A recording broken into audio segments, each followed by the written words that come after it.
22 जुलाई को समाज के साथ विश्व हिंदू परिषद करेगा नल्लड़ महादेव में जलाभिषेक। नमस्कार दोस्तों, आप सभी जानते हैं विश्व हिंदू परिषद पिछले कुछ वर्षों से नल्लड़ महादेव पर जलाभिषेक करता है, लेकिन पिछले वर्ष किन्हीं अपरिहार्य घटनाओं के कारण बहुत बड़ा माहौल बना हुआ था समाज के अंदर कि क्या इस वर्ष विश्व हिंदू परिषद नल्लड़ महादेव मंदिर में जलाभिषेक की अपनी प्रक्रिया को स्थायी रूप से शुरू रखेगा। वहीं आज जिस तरीके से विश्व हिंदू परिषद के जिला अध्यक्ष, जिला मंत्री और अन्य कार्यकर्ताओं के साथ हरिद्वार से गंगा जल सेक्टर 10 के मंदिर में पहुंच गया है और नींव रख दी गई है अपने नल्लड़ महादेव के जलाभिषेक की। आइए सुनते हैं क्या कहा उन्होंने। देखने को मिलेगा इस बार। पिछली बार जो नल्लड़ यात्रा निकली थी उस समय जो वहां के उद्दंडी लोग थे, जिहादी लोग थे, उन्होंने इस यात्रा पर जो हमला किया था उसका भक्ति स्वरूप जवाब देने के लिए अब की बार उससे कहीं ज्यादा भव्य यात्रा निकलेगी और पूरे प्रदेश से, हरियाणा से, राजस्थान से और उत्तर प्रदेश से इस भव्य यात्रा में बहुत सारी संख्या में लोग शामिल होंगे और यात्रा का स्वरूप बहुत विशाल होगा। कितने लगभग लोग इस बार इस यात्रा में शामिल होंगे? हजारों लोग शामिल होंगे अब की बार। पिछली बार जिस तरह से पूरा हादसा सामने आया था, क्या उस हादसे को लेकर हिंदू संगठनों में कोई डर भी है इस बार?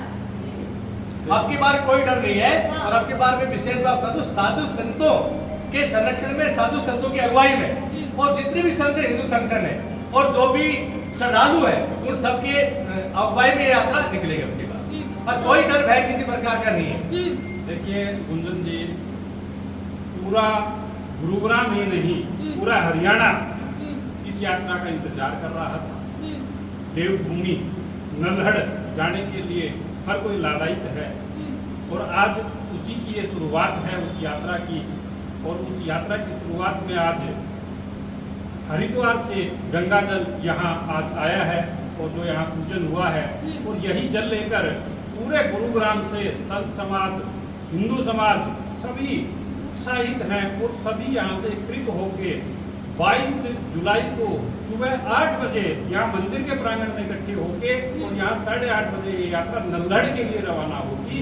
उसके बाद में नल्लड़ से फिर आगे ये यात्रा होती हुई झीर मंदिर और फिर संगार मंदिर होती हुई गुरुग्राम की तरफ वापसी आएगी। और पूरा उत्साह है और इतना उत्साह है कि जो पहले होती थी उससे भी बढ़ चढ़ कर ये यात्रा होने वाली है और ऐतिहासिक यात्रा होने वाली है। और सर, अक्सर देखा जाता है कि जब इस तरह के हादसे होते हैं तो कहीं ना कहीं लोगों के मन में डर पैदा हो जाता है। आपको नहीं लगता कि इस बार हिंदू संगठनों में कुछ डर देखने को मिलेगा और कहीं ना कहीं वही वजह रहेगी कि शायद लोग कम आए या कुछ इस तरह? नहीं, कोई डर नहीं है। हाँ। चाहे आप बाबा बर्फानी की यात्रा को ले लीजिए और अभी पीछे भी जिहादियों ने हमला किया, इसका मतलब ये थोड़ी है कि सनातनी बन गए, ऐसा नहीं है। यात्रा निरंतर चलती रही है, चाहे बूढ़े अमरनाथ की रही हो, चाहे वो अपना माता वैष्णो देवी की हो, कहीं भी हो। और रही बात नल्लड़ की, निर्वात की, तो पूरा उत्साह है, कोई डर नहीं है, कोई झिझक नहीं है, बल्कि जो पहले जो था उससे अधिक उत्साह इस बार देखने को मिल रहा है इस यात्रा में। किसी प्रकार का कोई संदेह नहीं। प्रशासन को इन्फॉर्म किया गया इस यात्रा को लेकर? देखिए, जो संत समाज है और जो इसकी टोली बनी है वो इस कार्य को कर रहे हैं और उन्होंने ये चर्चा, ये बातचीत कर चुके हैं और वो सारी तैयारियां हैं। उनका काम वो करेगा, प्रशासन का काम वो ध्यान देगा। लगभग कितने हिंदू संगठन इस यात्रा में इस बार शामिल होंगे? मैं कह रहा हूँ समस्त सनातनी, समस्त हिंदू समाज इसके अंदर जाएगा, इसमें कोई नहीं छूट रहा है, इसमें सभी सामूहिक रूप से जा रहे हैं। यात्रा कहाँ से शुरू होगी? यात्रा अगर गुरुग्राम की बात करते हैं तो यहाँ स्थानीय श्री राधाकृष्ण मंदिर सेक्टर 10A यहाँ से शुरू होकर अपना सीधा अंडरपास जो है हिरोडा चौक, उससे नीचे से निकल के पास से सीधे अपना नल्लड़ के लिए रवाना होगी। ओम कलशस्ते मुखे विष्णु कंठे रुद्र समारुतः मूले तस्तिष्ठतो ब्रह्मा मध्ये मातृगणाकृता कक्षामो सागरा सर्वे सप्तदीपो वसुन्धरा ऋग्वेदो यजुर्वेदो सामवेदो अथर्वणा अंगैर्वेदा सर्वे नक्षत्रो सामासुता यत्रकायत्ते सावित्रे। बाद नल्लड़ जलाभिषेक यात्रा करते हैं। इस वर्ष भी श्रावण माह के प्रथम सोमवार को 22 जुलाई को यहाँ से सेक्टर 10 से कृष्ण मंदिर से लेकर के और नलड़ मंदिर और श्रृंगार मंदिर और धीर मंदिर तीनों जगह यात्रा जाएगी। ये आज जो हरिद्वार से गंगा जल का कलश आया है वो यहाँ श्री कृष्ण मंदिर में स्थापित किया है और इस कलश को लेकर के भव्य यात्रा 22 तारीख को बड़ी धूमधाम से गुरुग्राम से मेवात तक निकाली जाएगी। हर हर महादेव।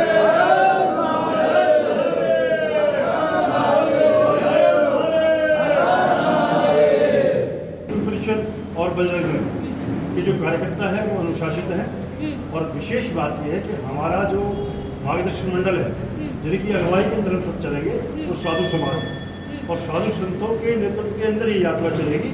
और हम तो आपके चैनल के माध्यम से जो पिछली बार जो वहाँ के मेवात के लोग थे जो कह रहे थे कि हम स्वागत करने के लिए तैयार बैठे थे, हम तो उनसे भी आह्वान करते हैं कि जो तुम गंगा जमुना तहजीब की बात करते हो तो 22 तारीख को हमारी यात्रा आ रही है नलड़ मंदिर के अंदर और आप अपने उस जो आपकी मन की बात है जो आप कहना चाहते हो कि हम स्वागत करना चाहते हैं तो हम वो भी देखना चाहते हैं कि वो हमारे जो मेरे बंधु है वहाँ पर मुस्लिम बंधु हैं वो हमारी इस यात्रा का स्वागत क्या वो मौखिक रूप से करते हैं या धरातल पर भी वो हमारी इस यात्रा का स्वागत करते हैं। तो ऐसा कुछ डर नहीं है महिलाओं में कि पिछली बार जो दंगे हुए थे कहीं इस बार वो दंगे दोबारा ना हो? नहीं देखिए मैम, ऐसे हम डर के रह गए तो फिर कब तक रहेंगे और डर किस बात का।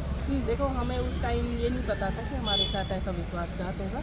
आपने देखा जिस तरीके से विश्व हिंदू परिषद और समाज मिलकर 22 जुलाई को नल्लड़ महादेव के मंदिर में जलाभिषेक करने के लिए उत्सुक है, उत्साहित है और ये माना जा रहा है कि बहुत भारी संख्या में वहाँ पर लोग पहुँचेंगे जिससे कि वहाँ पर जो पौराणिक मंदिर की संभाल की बात है वो वहाँ पर संभाला जा सके और जितने भी वहाँ पर लोग रहने वाले हैं उनको भी ये पता चल सके कि यहाँ पर भी मंदिरों में आने वाले लोग हैं। देखना होगा कि आने वाले समय में 22 जुलाई को प्रशासन ने भी अपनी कमर किस तरीके से कस रखी है, क्योंकि पिछली बार जो प्रकरण हुआ था उसके अंदर कहीं ना कहीं प्रशासन की चूक, बल्कि हम कहें कि इंटेलिजेंस फेलियर, हरियाणा सरकार का इंटेलिजेंस फेलियर भी रहा था जिसमें भारी समस्या हुई थी और सरकार की किरकिरी भी बहुत ज़्यादा हुई थी। वहीं G20 के चलते थोड़ी कम संख्या के साथ ही जलाभिषेक भी कराया गया था, लेकिन वहीं इस बार पूरी संख्या के साथ विश्व हिंदू परिषद और समाज वहां पहुंच रहा है। देखना होगा कि आने वाले समय में 22 जुलाई को किस तरीके से पूरा कार्यक्रम रहने वाला है। अगर आपको ये खबर अच्छी लगी हो तो हमारे चैनल को सब्सक्राइब करें, वीडियो को ज़्यादा से ज़्यादा शेयर करें और ऐसी खबरों के लिए हमारे साथ जुड़े रहें। धन्यवाद।